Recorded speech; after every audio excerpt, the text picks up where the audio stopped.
How much gold should be in your portfolio? 0% gold or 50% gold? Both can be wrong.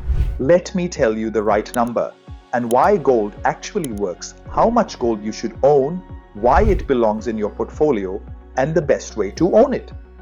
So, how much gold should you own? The short answer is 10% to 20%. Gold is not for growth. It is insurance. If you are young, have a stable income, mostly invested in equities, then 10% gold is the minimum. 15% gold, the sweet spot. This works for most investors. When markets crash or inflation rises, your portfolio becomes more stable.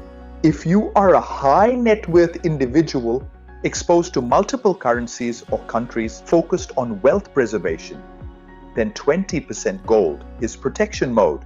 Gold works because it performs well when equities fall, protects against inflation and currency devaluation, has no counterparty risk, reduces overall portfolio volatility. Gold doesn't outperform every year, but when you need it, it shows up. Best way to own gold are physical gold in a vault and gold ETFs.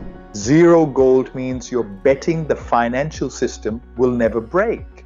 Too much gold means you're sacrificing long-term growth. Equities build wealth. Gold protects wealth.